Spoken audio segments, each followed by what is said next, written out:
안녕하십니까. 논리를 푸는 사주학의 석하소재학입니다. 시청자 여러분, 제가 지난 시간에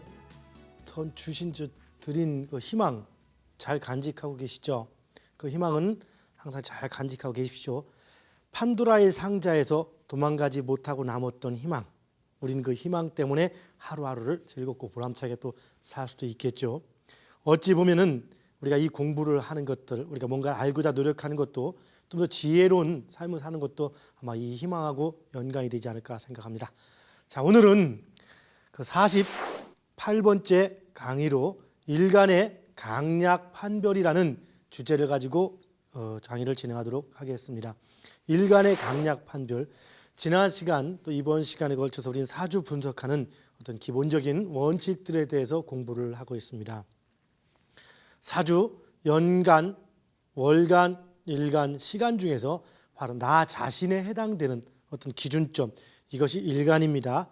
그 일간을 기준으로 해서 먼저 얘기했듯이 인성과 비겁의 세력이 강하면 신강사주, 그 다음에 식재간의 세력이 강하면 신약사주, 이렇게 해서 강약을 구별한다고 먼저 말씀을 드렸었죠. 바로 이번에 그 강약 구별하는 것을 좀 더 구체적으로 공부를 해보도록 하겠습니다. 동양학의 뿌리를 두고 발전해온 사주학. 사주학의 근간을 이루고 있는 음양오행설을 새로운 관점으로 분석하며 사주학을 보다 명확한 논리체계로 재조명한 석하. 동양의 과학, 사주 명리학.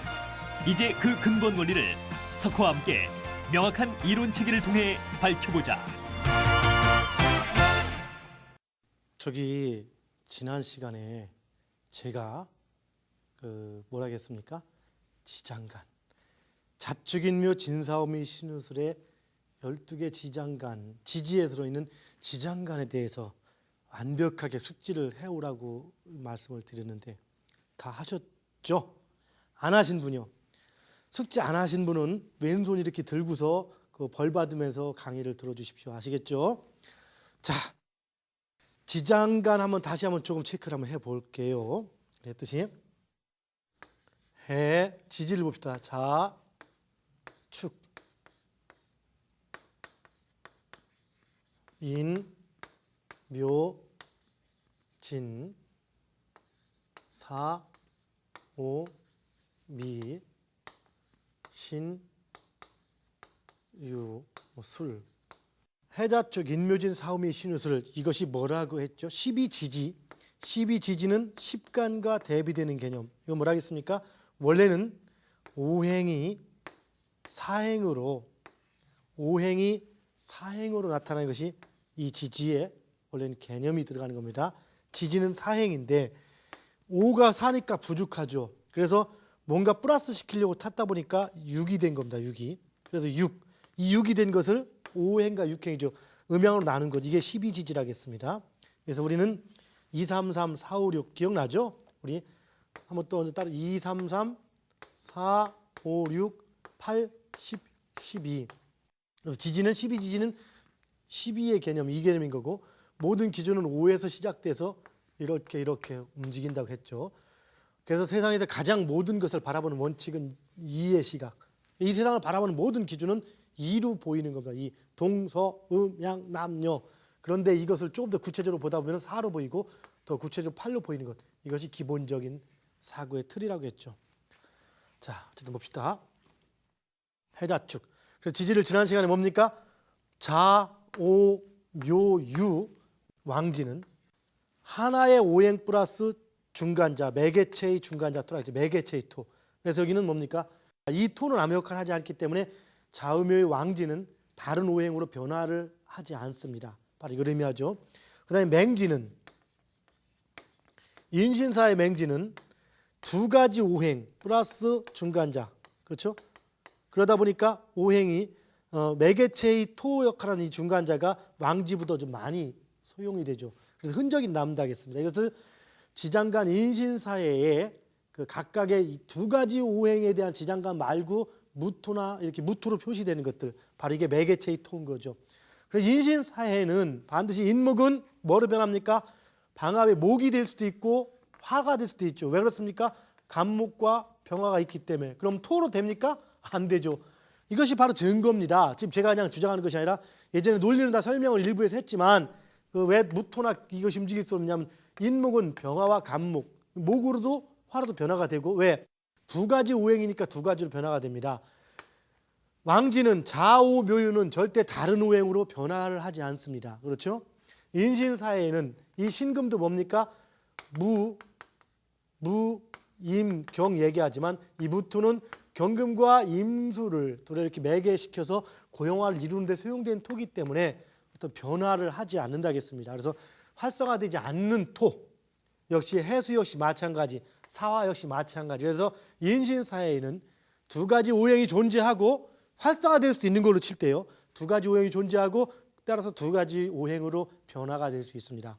그다음에 진술충미는 세 가지 오행이 존재하고 세 가지로 존재할 수 있는데 변할 수 있는데 단 여기서 세 가지로 변한다는 기준을 칠 때는 12지지로 쪼갰을 때 얘기인 거고 만약에 사행 기준에서 친다면은 진술충미도 두 가지로밖에 변화가 되지 않죠. 왜? 토가 없다는 존재로 치면은 이 진은 목으로 변했다 수로 변했다밖에 없는 것이죠. 그리고 또한 세분화 극분화 시킬 때 12지지를 칠 때는 토로도 변할 수 있는 거죠. 그 얘기는 이 진은 뭐라 하겠습니까?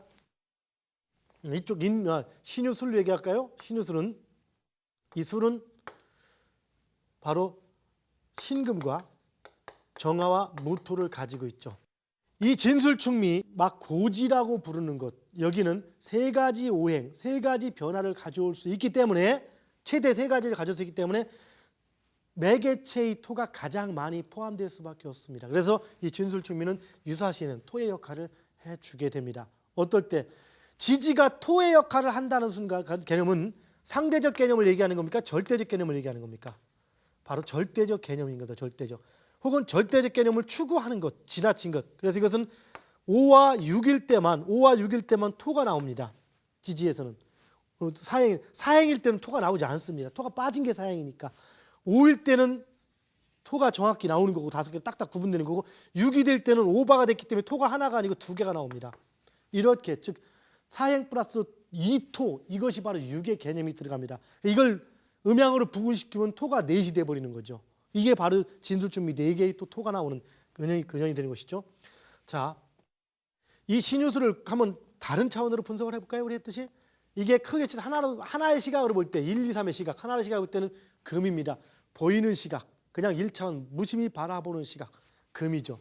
그럼 이것을 우리가 2차원 혹은 2차원 두 가지 시각 뭡니까? 경금과 신금 양금과 음금 이렇게 나눌 수 있겠죠. 이렇게 나눌 수 있는 게 뭡니까? 우리는 이 경금에 해당되는 것은 신금 그리고 신금에 해당되는 것은 유금 이거는 우리가 변함이 없을 수 있겠지만 잘 보시면은 이 신금의 지장간은 경금의 임수 경금이 들어있죠. 그리고 유금에는 경금과 신금이 같이 들어있습니다. 그래서 실제는 이 유금의 반 딱 잘라서 반은 정확히 아닙니다. 이것도 치면은 이것도 비율이 있지만 대략 반 정도 선 요까지는 경금의 범주에 속하고 그 후반부는 신금의 범주에 속하고 술토는 신금에 들어있습니다. 그래서 결국 뭡니까? 신유술을 시간의 의미로 친다라면 아니면 월의 의미로 치면 이게 신이 30일 유가 30일, 술이 30일일 때 대략 여기서 원래대로 치면 10, 20 쳐서 한 40일 정도 선. 이 40일 정도는 경양에 해당이 되고 뒤에 60일 정도는 신에 해당이 됩니다. 음에.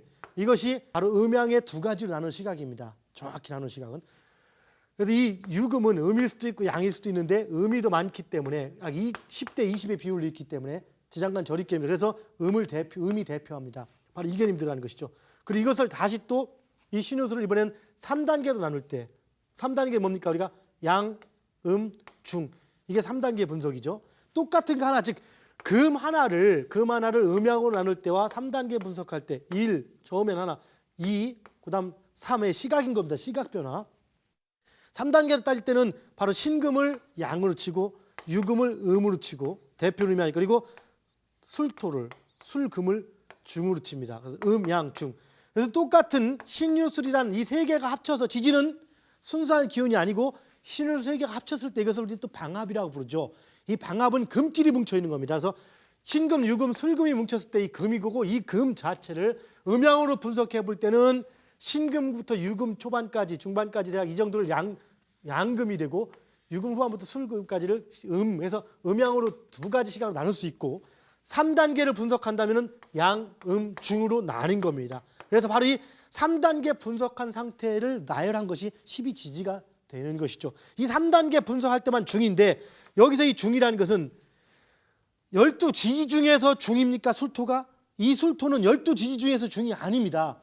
12지지 중에서 중이 아니고 양, 금 중에서 중인 겁니다. 즉 양금과 음금 사이의 중인 것이지 12지지의 중이 아닌 겁니다. 즉 술토의 토라는 의미는 원래 치면은 12지지 속에 있는 사행 중의 토가 아니고 금 속에 음금과 양금 이 금을 하나의 채로 놓고 볼 때 금을 딱 전체 시각으로 놓고 볼 때 금만 놓고 칠 때 신금은 그냥 양, 여기는 또 여기는 또 중. 양은 또 뭡니까? 양을 또 다시 오행으로 지금 프랙탈이라는 것이 뭡니까?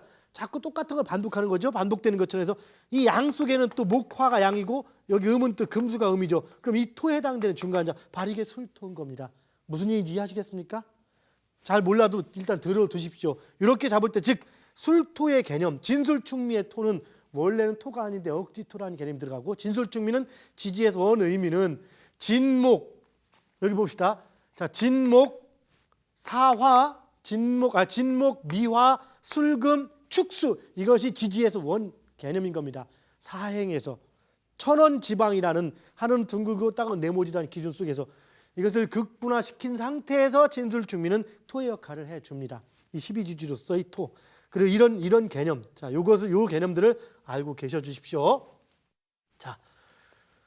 자, 이것은 진술 비단 금뿐이 아니라 나머지도 마찬가지죠. 그래서 이 진술충미, 즉 이 술금은 원래가 신우술일 때는 금의 역할을 해주고 그리고 또한 인호술일 때는 화의 역할을 해주면 이렇게 두 개로 변합니다. 지지에서는 이 두 개로밖에 변하지 원래 않습니다. 지지 원칙에 지지에는 토가 없기 때문에. 그런데 12지를 나눈 극분화시킨 상태에서는 토 아닌 토 역할, 어설픈 토 역할을 하는 거죠. 의학기는 무슨 얘기냐? 우리가 회사에 영업부가 있고 격리부가 있다고 칠 때 자금은 격리부에서 담당합니다. 근데 영업부가 따로 움직일 때도 영업부 직원 중에 하나가 격리 담당 직원이 있을 겁니다. 격리 담당 직원. 이 격리 담당 직원을 우리가 얘기할 때는 영업부라고 표현하지 격리부라고 표현하지는 않습니다.